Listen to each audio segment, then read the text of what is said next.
Good evening. Politics पर चर्चा में आज हम लोग अंतर्राष्ट्रीय राजनीति के यथार्थवादी दृष्टिकोण के बारे में अध्ययन करने जा रहे हैं। TDC 2 के सिलेबस में हमें यथार्थवाद और सिस्टम अप्रोच को पढ़ना है। तो जहाँ तक यथार्थवादी उपागम की बात है, तो इसके जो बेसिक प्रीमाइजेज हैं, जो इसके बेसिक कंसेप्ट्स हैं, पहले हम उनको देखें। फिर इसके बाद हम देखें कि कैसे इसका एक इवोल्यूशन हुआ है, कैसे यह विकसित हुआ है एक सिद्धांत के रूप में, एक उपागम के रूप में। फिर बाद में हम इसमें मार्गेंथाउ के जो 6 प्रिंसिपल्स हैं उसको भी डिस्कस करेंगे। तो फर्स्ट ऑफ ऑल जो यथार्थवादी उपागम है उसमें अगर हम बात करें तो in this approach state is the central actor.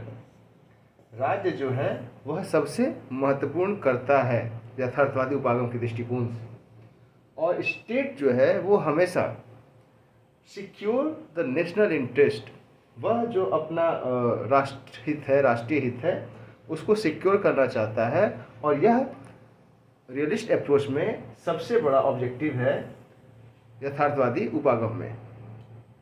दूसरी बात यह है कि जो राष्ट्रहित है उसको प्राप्त करने का जो माध्यम है, जो साधन है, वह शक्ति है। तो यह जो है यथार्थवादी उपागम में एक अभिकरण है, एक मीन्स है, एक माध्यम है या एक साधन है जिसके माध्यम से राष्ट्रहित की पूर्ति की जा सकती है। इसके बाद आप देखेंगे कि पूरा का पूरा जो यथार्थवादी चिंतन है वह 3S पे डिपेंडेंट करता है। 3S को आप S3 बोल सकते हैं, SSS बोल सकते हैं। आप अपनी सुविधा के हिसाब से अपने ध्यान में रखने के लिए आप कैसे याद रखते हैं, आप इसको कुछ भी टर्म दे सकते हैं। इसमें जो 3 चीज़ें हैं उसमें सबसे महत्वपूर्ण है स्टैटिज्म, फिर आप देखें सर्वाइवल, और उसके बाद सेल्फ हेल्प। तो स्टैटिज्म, सर्वाइवल एंड सेल्फ हेल्प, ये 3 जो हैं, इन्हीं 3 पिलर्स के ऊपर पूरा का पूरा यथार्थवादी जो उपागम है वह अवलंबित है। अब देखिए, जो स्टैटिज्म है बेसिकली वह 2 अर्थों में आप समझ सकते हैं। पहला ये है कि state is the main actor. यथार्थवादी दृष्टिकोण राज्य को मुख्य कर्ता के रूप में परिभाषित करता है, मुख्य कर्ता के रूप में चिन्हित करता है। साथ ही साथ जो अन्य कर्ता है उनको वह इम्पोर्टेंस नहीं देता है, उनको यह महत्व नहीं देता है। दूसरी चीज़, पूरा का पूरा जो स्टैटिज्म है वह डिपेंड करता है स्टेट सोवरेनिटी पे। राज्य अगर मुख्य करता है तो जो संप्रभुता है उसका संरक्षण सबसे महत्वपूर्ण है। अंतर्राष्ट्रीय राजनीति की शब्दावली में सोवरेनिटी, नेशन स्टेट, वार, ये जो अवधारणाएं हैं इनको हार्ड पॉलिटिक्स के रूप में परिभाषित किया जाता है। आगे हम लोग इस पर भी डिस्कस करेंगे धीरे धीरे। तो हार्ड पॉलिटिक्स और इसके उलट जो एक दूसरा शब्दावली है, जो दूसरी टर्मिनोलॉजी है, वह है सॉफ्ट पॉलिटिक्स।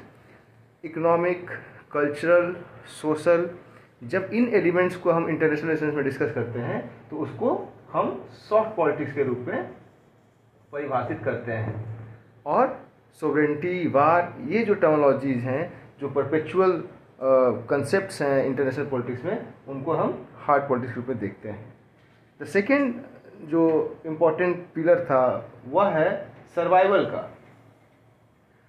जितने नेशन स्टेट्स हैं सब अपने नेशनल इंटरेस्ट को सिक्योर करेंगे, सभी अपने पावर को मैक्सिमाइज करेंगे, और उसके कारण क्या होता है कि जो नेशनल इंटरेस्ट है वह सुप्रीम कंसेप्ट बन जाता है। यानी कि जो सर्वाइवल है वह नेशन स्टेट का सुप्रीम इंटरेस्ट है, सबसे महत्वपूर्ण है कि कैसे इस सिचुएशन में जहाँ पे सभी स्टेट एक दूसरे के अगेंस्ट हों या सभी स्टेट अपने आप के पावर को मैक्सिमाइज करना चाहते हैं, उस कंडीशन में the survival of state is the supreme national interest for a nation state. Self help की बात करें तो इसमें स्टेट जो है उसको अपनी पावर बढ़ानी है, उसको अपने नेशनल इंटरेस्ट को प्रोटेक्ट करना है और यह काम उसे खुद करना है। नो अदर स्टेट और organisation to taking guarantee for the surviving of others. So statism that means राज्य जो है वो केंद्रीय तत्व है। सर्वाइवल कि कैसे जो नेशन स्टेट है वो सर्वाइव करेगा, एंड सेल्फ हेल्प कैसे उसको स्वयं की सहायता करनी है, अपने अधिकार बढ़ाने हैं, अपनी शक्तियाँ बढ़ानी हैं, अपनी कैपेसिटी बढ़ानी है, ताकि वह इंटरनेशनल डोमेन में अपने नेशनल इंटरेस्ट को ज़्यादा से ज़्यादा मैक्सिमाइज कर सके। अब देखें हम कि यह जो अवधारणा है इसका विकास कैसे हुआ है, इसके इतिहास की तरफ हम चलें और देखें कि यथार्थवादी उपागम कैसे विकसित हुआ है। अब अगर हम रियलिज्म के यथार्थवादी जो दृष्टिकोण है उसके एवोल्यूशन को देखें, उसके डेवलपमेंट को देखें, तो जो की थिंकर्स हैं और उनके जो आइडियाज़ हैं जिन्होंने शेप दिया है पूरे के पूरे यथार्थवादी दृष्टिकोण को, उसको भी हम देख सकते हैं। जैसे थुसिडाइडस ने हिस्ट्री ऑफ पेलोपोनेशियन वार में सबसे पहले रियलिज्म के बारे में बात कही। सिमिलरली मैकियावेली ने अपनी पुस्तक द प्रिंस में one of the great text to find out the core elements of the realistic approach, the prince है, मैकियावेली ने लिखा है इसे। उसी लाइन पे आगे हॉब्स ने लेवियाथन में भी ह्यूमन नेचर के आधार पे रियलिज्म को समझने का प्रयत्न किया है। इवन रूसो ने द स्टेट ऑफ वार में भी कहीं ना कहीं जो स्टेट है, जो वार है, उसके कॉनोटेशंस में जो रियलिज्म है उसको समझने का और समझाने का प्रयत्न किया है।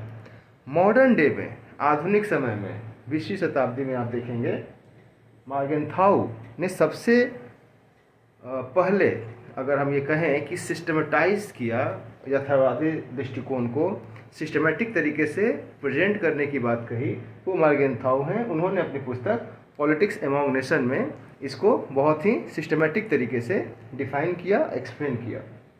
उसके बाद आप देखें वाल्स, उनकी पुस्तक है थियरी ऑफ इंटरनेशनल पॉलिटिक्स, और मर्सिमियर ने tragedy of the great power politics.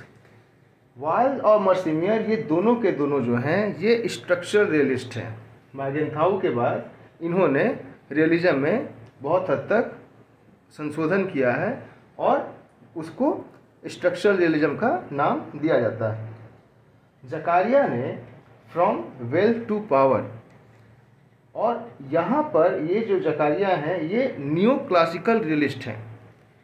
तो अगर हम इसके पूरे के पूरे एवोल्यूशन को देखते हैं तो आप एक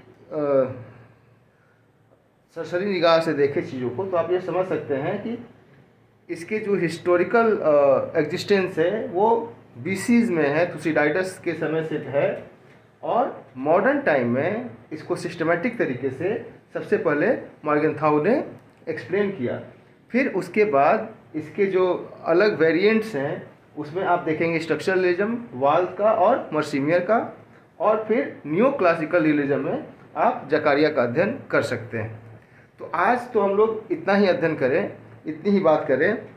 नेक्स्ट वीडियो में हम मॉर्गेनथाउ के जो 6 प्रिंसिपल्स हैं और मॉर्गेनथाउ की जो अंडरस्टैंडिंग है रियलिज्म को लेके, उन्होंने जिस तरीके से रियलिज्म को डिफाइन किया है, हम उसके बारे में डिस्कस करेंगे। फिर हम आगे स्ट्रक्चरल रियलिज्म और न्यू क्लासिकल रियलिज्म के बारे में धीरे धीरे अध्ययन करते हुए आगे बढ़ेंगे। तब तक के लिए धन्यवाद।